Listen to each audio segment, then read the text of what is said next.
Today we will review the writings of an author named James Ford. This is called Flood Legends of the World, Stories of Every Culture. It's excerpted by the Darwin Papers, written by James Ford. Research that shows every culture in the world is a story about a great flood occurring several thousand years ago. I'm going to go through this quickly. I'm not going to pause too long on each screen. I encourage you to pause if you want to read all of this. This author is a member of a Christian faith and has compiled some of the undeniable evidence that a Christian people did, in fact, inhabit America at some time. He gives a large volume of authentic evidence that correlates with the Book of Mormon. If his research is accurate, and most of it uses undisputed factual resources, it would stand as a powerful testimony to the truthfulness of the Book of Mormon. But strangely enough, this author cites contradictory information in other writings which follows the lines of evolutionary thought, but does not reject information associated with evolution when it suits his purpose. He also attacks the Mormon religion. That's just a review and a disclaimer before we get into this paper. It's not his intention to prove or support the Book of Mormon, as the author has subscribed to many of those tales of the day, many of them anti-Mormon. By his own admission, Darwin had absolutely no evidence to support his claims that men had descended from apes, and since his time there has been no truly reliable evidence of man's descent from any ape or ape-like creature. This is something that is the opinion of Mr. Ford. He says, if the story that we are told by evolutionists and modern archaeologists is not the true story of man's origin, then there is another untold history of man, a much more fascinating, richer, grander picture of man's history. Evolutionists would have us believe that all ancient human civilization gradually developed from simple, backwards, ignorant cultures into more complex ones. But there is other evidence to support the notion that man was created with an astonishing high intellect from the beginning. This is around the world. Much of what we were told and taught in elementary school teaches us a very simple-minded people in the Americas, and that's in order to make all learning conform to an agenda, where modern scientists have to assume the lowest form of intellect to make their theories work. There's other evidence to support the notion that man was created with an astonishingly high intellect from the very beginning. And could the sites where early primitive remnants of migrating hunter-gatherer societies are found not necessarily be the original sites of human occupation on this planet?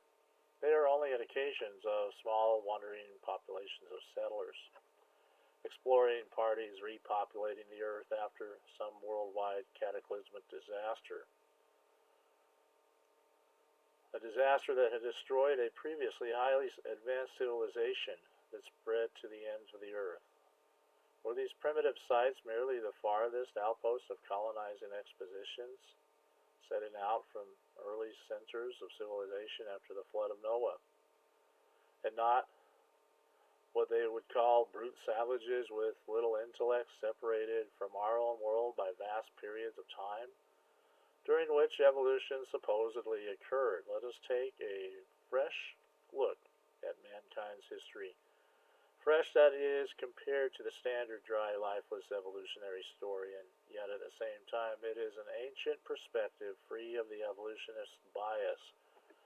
And see what the story would look like from the perspective of the most ancient historical source available, the Book of Genesis in the Bible. He also mentions, corroborated by the Jewish historian of the 1st century Josephus.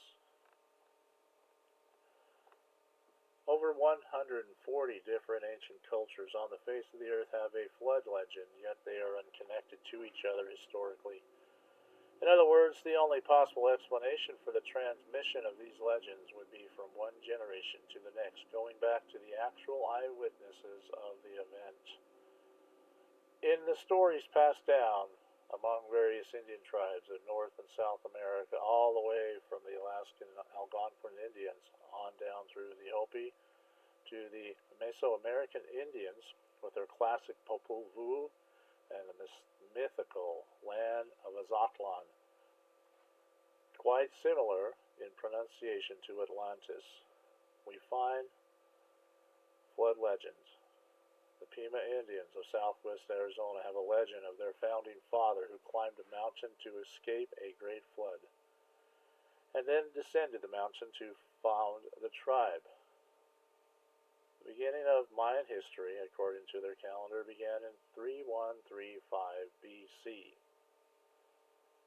approximately the same time that ancient Chinese, Egyptian, Hindu, and Sumerian civilizations began. A. Hyatt Verrill wrote, in this connection, it is of interest to note that according to their traditions, the Mayas were descendants of the four Becabs who came overseas to escape the flood, and that biblical students estimate that the flood described in the Bible was about 3000 BC. A migrating pattern among all ancient people can be traced back to roughly the Eastern Mediterranean area, the same area where the mountains of Ararat rise up above the plains in Turkey, where the ship of Noah was supposed to have finally come to rest after the flood. High up in the Andes in South America, there was once an ancient culture that existed long before the Incas conquered Peru, that had erected the giant stone monuments found at Tiahuanaco and Sacsayhuaman. I apologize if that is poor pronunciation. Modern archaeologists claim that within only a few hundred years before the Spanish conquest, the Inca culture developed from a state of savagery and then built these giant edifices. Okay, that's the claim of the archaeologists, despite the fact that the Incas had no metal tools for stoneworking, no carts or wagons used for transport, no pulleys or winches for hauling and hoisting heavy objects, no practical use of the wheel, and no heavy draft animals such as horses or oxen to help haul the huge blocks of stone up the mountains and lift them into place. Well, did they or didn't they? Somebody had to have those things. So we do need to keep one eye open on this as we read it, what Mr. Ford has written. Even though the Incas had crowbars, there's no indication they understood the application of the lever. Okay, so there are some opinions coming in on much of what he writes. We'll go ahead and read on. Archaeologist A. Hyatt Verrill and his wife explored the West Indies, the Guineas, and Central and South America for more than 40 years, conducting many expeditions into remote regions of South America. Verrill wrote in America's Ancient Civilizations, the origin of the ancient Peruvians has always been a most intriguing mystery. The untold history of man, a much more fascinating, richer, grander picture of man's history. The untold history, they seem to have had no beginning, no evolutionary development, no intermediate steps from barbarism to high cultures, and from cultures to an advanced civilization. As far as any known evidence is to the contrary are concerned, they seem to have sprung spontaneously, fully developed from the deserts and the Andes. The Mormon religion, I will interject here, has an explanation. We have Nephites and their advanced skills in building and being driven out of these places by the Lamanites of the Book of Mormon. For the most part, it's the same people. When people would defect from Nephites, they would join the Lamanites, and sometimes vice versa. There's no cut and dry definition on how those terms are used in the Book of Mormon. It's generally which side you were on. In the Andean region where the ancient civilization reached its peak, No traces of a primitive or archaic culture have ever been found. The most ancient remains showing a cultural development equal, if not superior, to the latest pre-Columbian remains. Innumerable theories, suppositions, and fanciful ideas have been offered in explanation of this mystery, but even the most plausible of these have never been substantiated by facts. As we know that a civilization cannot be developed all at once, it is obvious that the Peruvian civilizations must have been introduced from some other area. The Incan capital city of Cusco was built with an incredible amount of engineering skill. And yet even many of these Inca structures were built on top of the foundations of earlier structures that predate any known Incan culture. In many cases, the Incas built around and on top of the ancient stonework, or filled in parts that had been damaged by earthquakes. Even at the time of the Spanish conquest in 1528, the Incas told the Spanish conquistadors that the titanic edifices of stone at Cusco had always been there. What was the origin of these ancient monuments? These Incan fortresses were made out of blocks and andesite, some of the hardest rock known, with some of these single blocks of stone weighing over 300 tons each, yet they were so perfectly fit together, without mortar, that even a knife blade could not be inserted between them. The terraced citadel of Sacsayhuaman was 60 feet high and more than a third of a mile long. How could a culture with supposedly no metal tools have carved out huge blocks of stone from rock so hard that no ordinary stone chisel would be able to cut into it? It would take lifetimes for the stones to be properly cut to fit together in the perfect manner that we find them. What was the origin of these ancient monuments constructed by some prehistoric culture hidden beyond the midst of historic but not biblical time? Sacsayhuaman is a mighty stone fortress built upon an artificially leveled mountaintop above Cusco. Verrill wrote that as well designed and laid out as any fortress built by our modern army engineers, but to see it one would feel that it must have been made by giants. Everywhere are enormous blocks of stone weighing 50, 100, or even 200 tons, with many that weigh more than 300 tons, each and every one of them accurately and smoothly cut and surfaced and as perfectly fitted as are the smaller blocks forming the walls and buildings in Cusco. That's from Verrill. And, well, there's also stories of very large human beings in South America. Even the Spanish have witnessed them and documented them. That's a debate to be had later. Amazing walls constructed. Even more incredible is that to accomplish this feat, most of these stones had been quarried from 60 to 200 miles away and then brought up the summit of the steep mountains over rough country, across rivers and over great ravines. The largest crane in the world today would not be able to move something so massive over such distances. Even with our present state of knowledge, no engineer has any good solution as to how they did it. Attempts have been made to float blocks of stone part way along the river system, weighing only a fraction of the amount of the ones that were used by these ancient people, and even this was no small task. Even more incredible is that to accomplish this feat, most of these stones had been quarried from 60 to 200 miles away and then brought up to the summit of the steep mountains over rough country, across rivers, and over great ravines. The largest crane in the world today would not be able to move something so massive over such distances. Even with our present state of knowledge, no engineer has any good solution as to how they did it. Attempts have been made to float blocks of stone part way along the river system, weighing only a fraction of the amount of the ones that were used by these ancient people, even if this was no small task.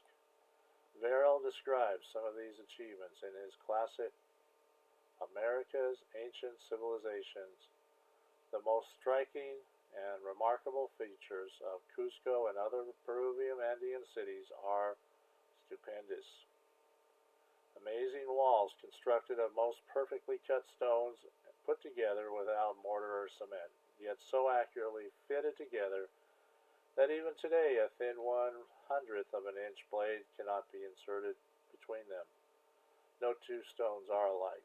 Some weigh up to 20 tons. Some are hexagonal in shape. Others have 24 and even 32 angles. Yet the edges of every stone are smoothly, even sharply beveled or chamfered. The amazing walls, constructed of most perfectly cut stones, Verrill further wrote of the advanced state of stone masonry and mathematics required to have hewn and fitted these stones. No expert modern stone mason working with the best steel tools and the most highly perfected stone cutting machines could produce anything more accurate. Anyone at all familiar with stoneworking can see that each and every block must have been mathematically planned and laid out beforehand, for it manifestly would have been impossible to fit the immense blocks in and out and gradually trim them to fit. Moreover, in many cases, stones are cut in such shapes that they could not have been laid in position, but must have been pushed into place between the adjoining stones.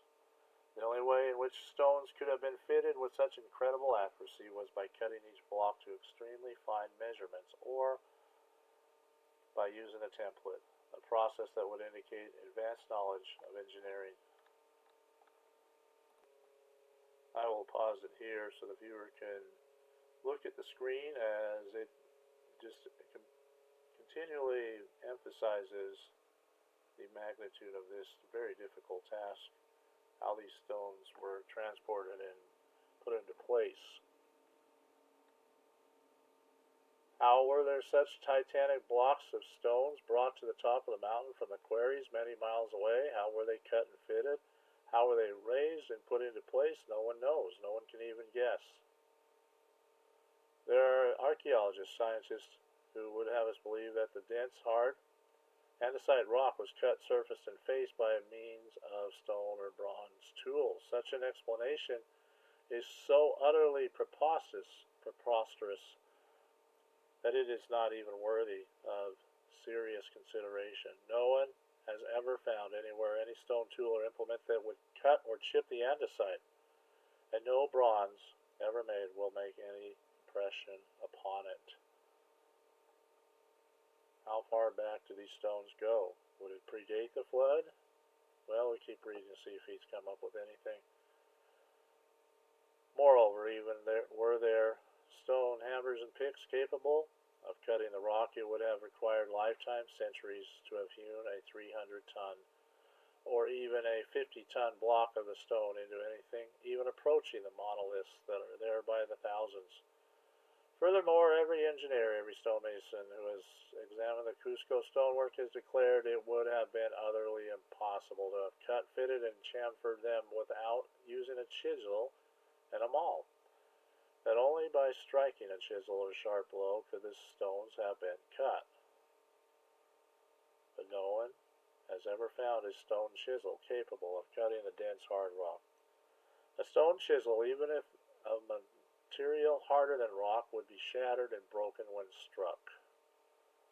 Even had the ancient Peruvians possessed tools of tempered steel, it would have required a vast army of expert stonemasons, many lifetimes, to have cut and fitted the tens of thousands of the blocks that are in Cusco alone, not to mention the thousands upon thousands of others at Ollanta, Viracocha, and elsewhere.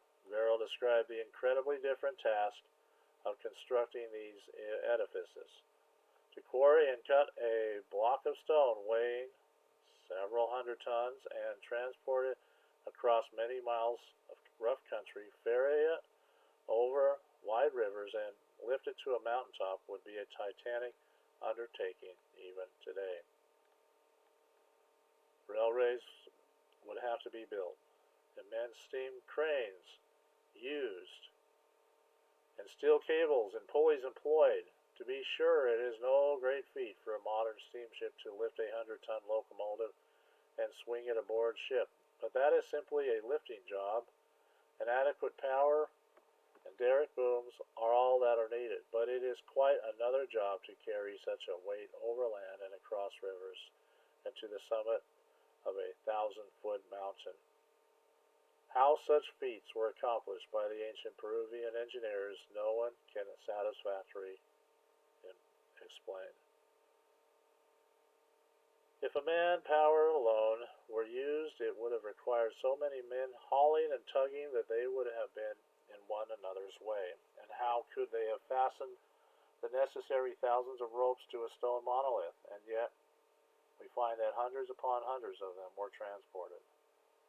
After the gigantic blocks were moved up to the mountaintop, they were cut and precisely fit with no mortar or cement, so that even the thinnest blade cannot be inserted between them. I will pause here, as some of this is a little bit redundant. Verrill conducted an experiment. 5 Indian laborers in Panama were used to see how easy it would be to cut into diorite rock, much softer and easier to work on than artesite.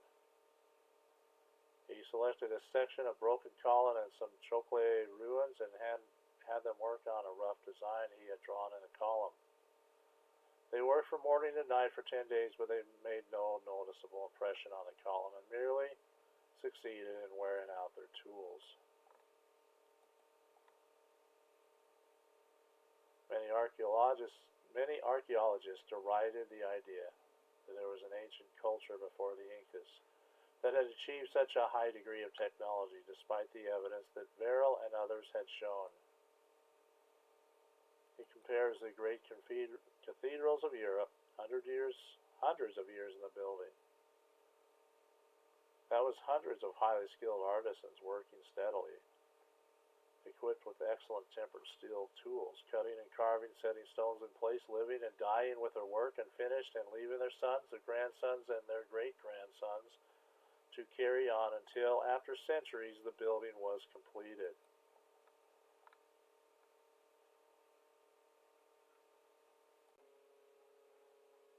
It took the Europeans over a millennia to reach the standard of culture and knowledge to achieve these vast enterprises.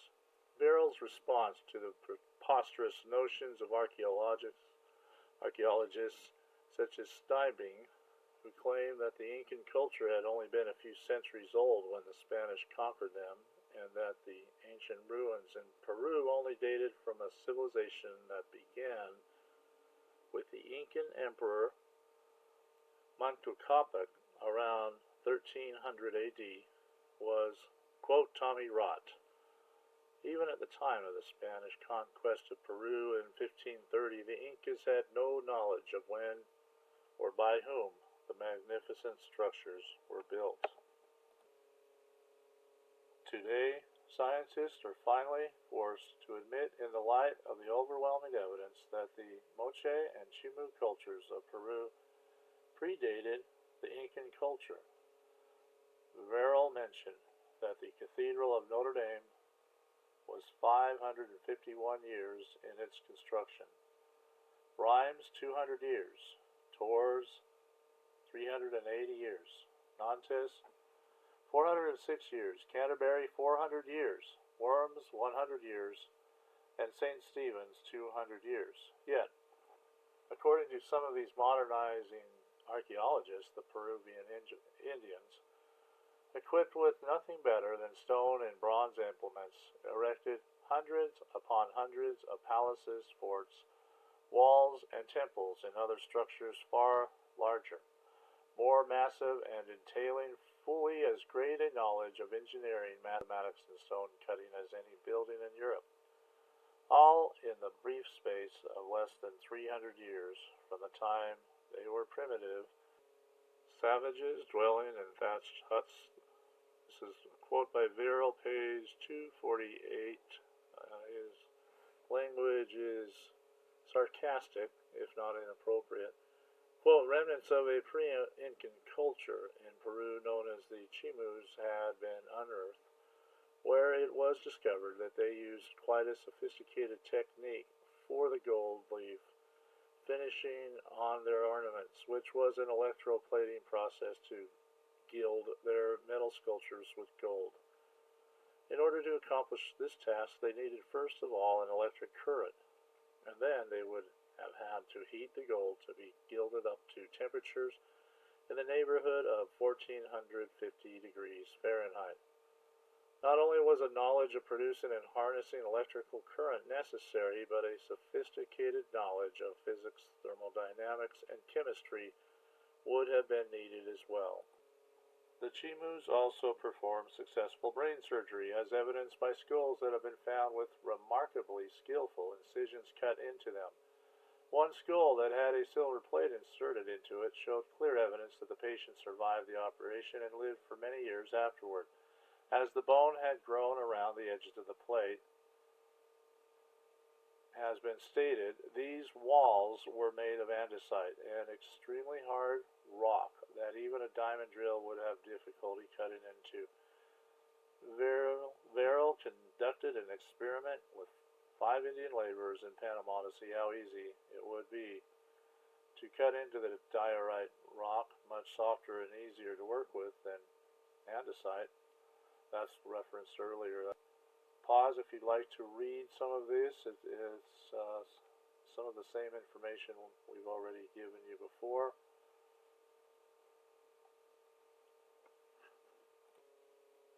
Whatever the case, normal archaeological schemes of a band of primitive hunter-gatherers migrating down into South America from the Bering Strait of Alaska and within a few generations erecting such fantastic edifices with merely a Stone Age knowledge and culture makes no sense whatsoever.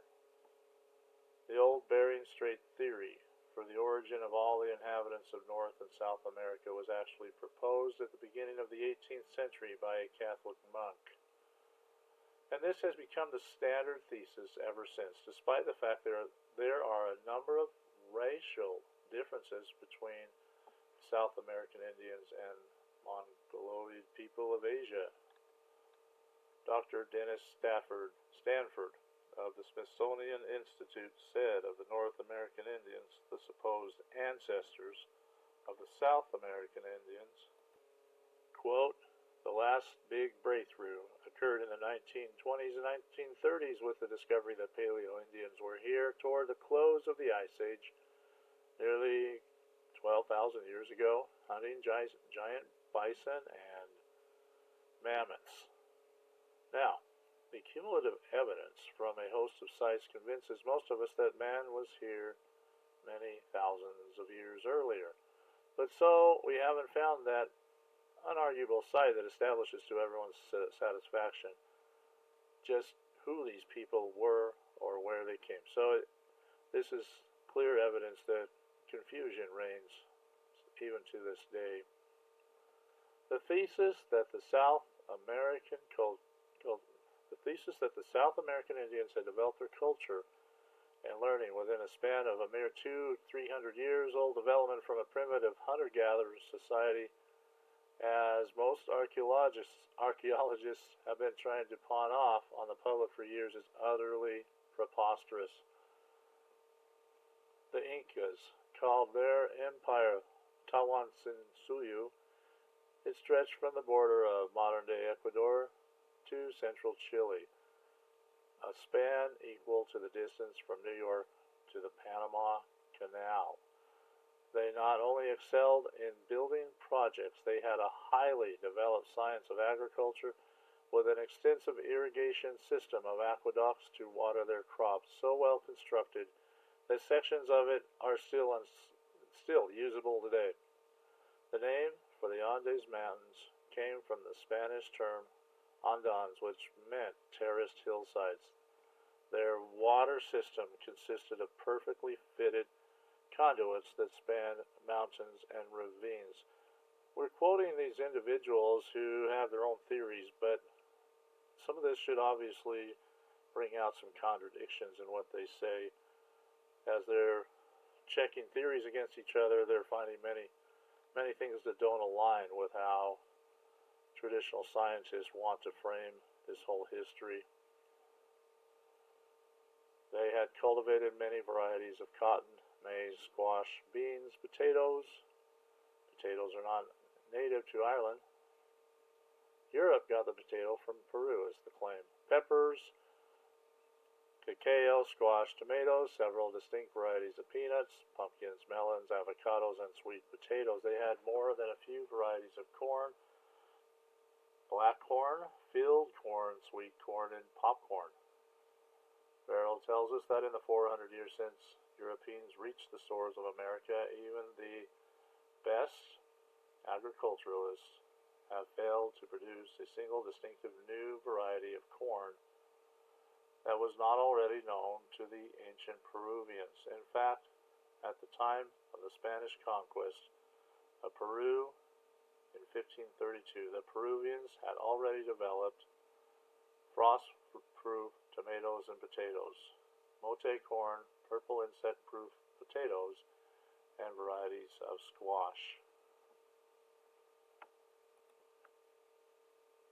The Incas and their predecessors excelled in creating marvelous textiles as fine or better in quality than anything that has been made since. They knew of every weave that we know of today, as well as a few that were too intricate to be reproduced on modern mechanical looms. Modern shirting has roughly 60 cross threads per inch, whereas the Peruvians were able to weave 250 and as much as 500 threads into the same space. They also produce prosthetic limbs for warriors in battle. The Peruvians did know of the will, they simply never made any practical use of it. I'll let the video have some space if you want to pause. The mayors and town officials were voted into the office in regular elections by the people. The Inca had a system of highways made of set stones that was well maintained and covered 7,000 miles. In fact, it was longer than the old Roman Empire. They had state-supported rest stops for travelers along the highway, roadside inns, and where grain and supplies was stored at regular intervals. They had a system of transmitting messages by mirrors during the day and by torches at night, so that reports could be sent for hundreds of miles across the empire in only a matter of hours. The remarkable highway system across the empire and only and in one place tunneled straight through 900 feet of solid rock underneath a mountain. Their water system consisted of graded and fitted stone pipes, viaducts, and canals that ran for hundreds of miles. They had a sanitary system of underground stone pipes accurately graded with sluice gates to control the runoff into canals. Their high priest was next in importance to the supreme Inca. Originally, the word Inca meant the ruler of the people. Later, it came to mean the entire culture. But he had to obey the laws like all the rest of the people, and the budgets for the church and state were separate.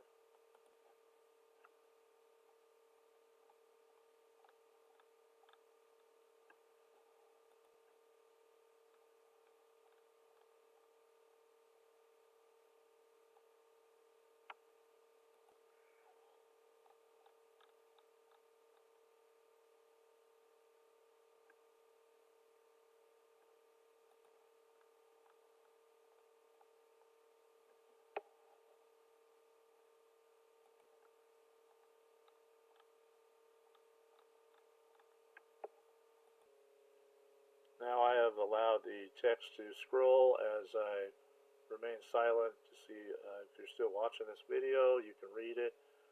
I am now skipping down to page 15.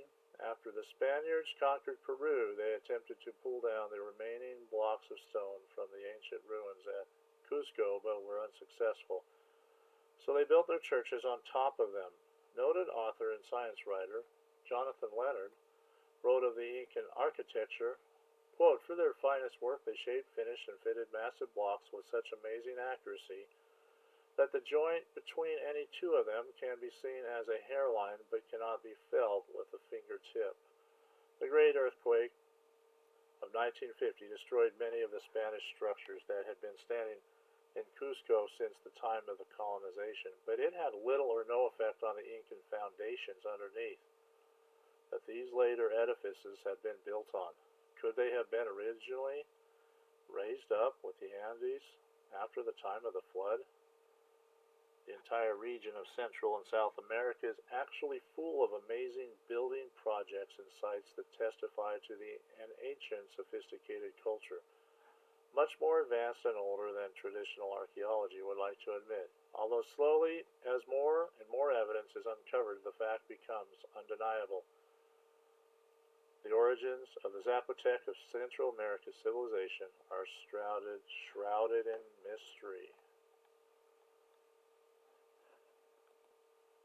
The Zapotecs had an advanced level of agriculture, astronomical science, mathematics, and architecture from their earliest existence, with no signs of having developed them from a more primitive culture, and no record of migration from neighboring societies. Barrow wrote, "It was the most stupendous, most remarkable feat of engineering ever accomplished by any pre-Columbian race in the New World. Building airstrips on tropical islands or in the roughest terrain is child's play by comparison. Even today it would be a tremendous undertaking with power-driven drills, high explosives, bulldozers, and drag lines, and all of our modern up-to-date mechanical devices and resources. It would take years to accomplish the feat." The presumption is the Zapotecs had no wagons, carts, or heavy draft animals.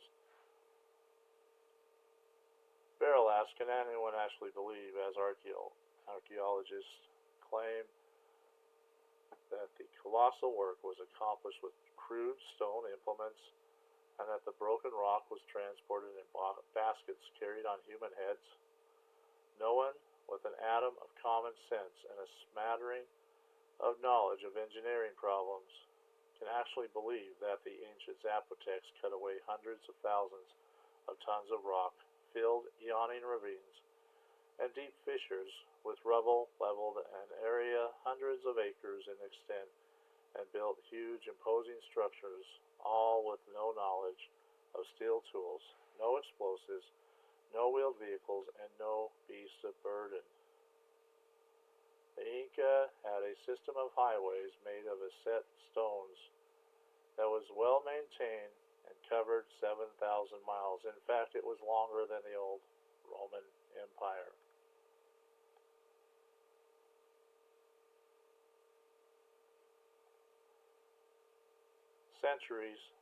Tens of centuries would have passed, far antedating any indications of highly cultured races now found in Mexico.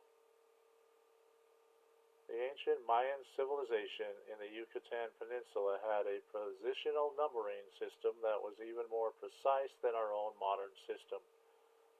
When the Europeans and Romans were still using a primitive system of letters to represent numerical value, the Mayan mathematicians already had the concept of zero, over 1,000 years before the Europeans learned it from the Middle East and India.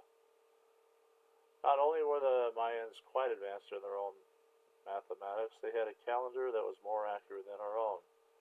They had calculated the solar year for the Earth at 365.2420 days, while today we have only narrowed it down to 365.2422 days, a matter of seconds.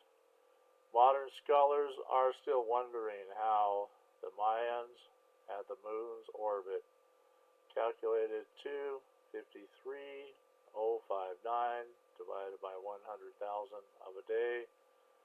Since they had no fractions or clocks, they calculated that there were 400 full moons in every 11,960 days. Today's astronomers calculate it to be 405 moons every 11,959.888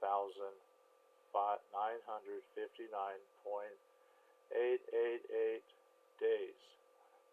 Thus the Mayans were off in their calculations one day for every 292 years, or 5 minutes every year. They calculated this year for the planet Venus at 584 days, while current astronomers calculated at 583.92 days. Thus the Mayans had a margin of error of 12 seconds per day.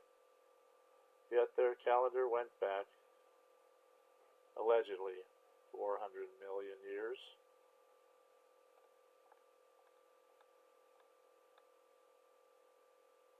Their history begins at roughly the same time as Egyptian history, 3113 BC, right after the Bible says the flood occurred. Of course, not everyone feels it's 5,000 years ago. It's anywhere from 4,000 to 5,000, according to who you talk to. Scientists have no idea how they arrived at such accurate measurements, since as far as we have been able to determine, they had no modern methods to measure time with. No telescopes, no clocks, no hourglasses, no other technical instruments. Unquestionably, the Mayan written or sculpted language was their greatest achievement, wrote Verrill. In fact, in the opinions of many, it was the greatest achievement of any race, either ancient or modern. It must have been developed at a very ancient date, and appears to have sprung into use, perfected, for there are no known truly archaic or evolutionary forms of the inscriptions. This next sentence has speculation that ought to be of interest for what it claims. This would indicate a previous greatly advanced civilization that lay beyond the veil of time, that left their arts and sciences as an inheritance to the Mayans. That civilization was the heritage left from before the flood of Noah. Okay, we're going well back before 4,000 years ago, during Noah's time or way before. Was there a people that built this before that flood? Or, as the Book of Mormon suggests, this was built by the Nephites within the last 2,500 years, perhaps. The Mayans had a most advanced system of writing when the Spanish discovered them. Even at that time, their culture was in a state of decadence, showing that their civilization was not a development, but a legacy inherited from their more advanced ancestors. Spanish found volumes of writings and books that had been handed down from the days of former glory, but most of the Mayan science and knowledge has been lost forever. The purpose of this video is to look at some other viewpoints by this Christian believing James Ford, who quotes Verrill extensively, as you can see. We'll talk about the advanced civilization in South America and the incredible feats of architecture and engineering that are demonstrated in these ruins even today, that have been preserved all this time. Much of this is conjecture and speculation. It's something that needs to be made clear. The way these individuals have construed it and put it together is of interest. The only thing that's not arguable is that there was indeed a very sophisticated and advanced civilization. When we talk about some of the crimes that the Spanish committed, Bishop Diego de Landa described firsthand what the Spanish priests did when they found these ancient Mayan texts.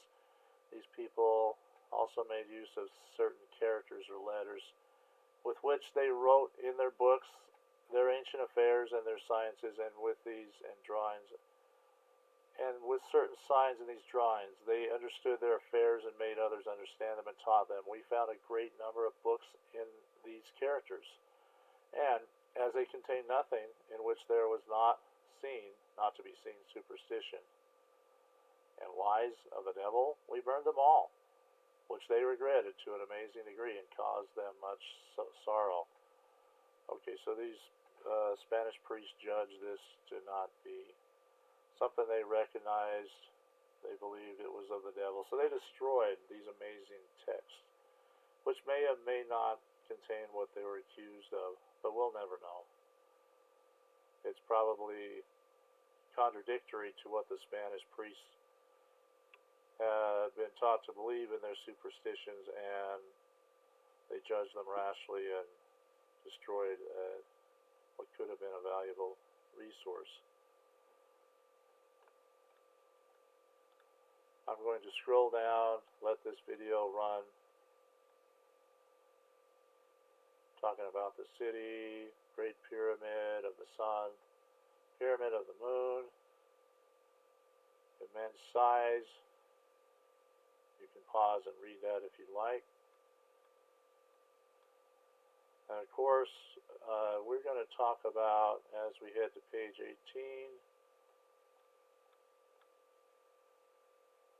there was evidence in this culture, evidence in cultures around the world.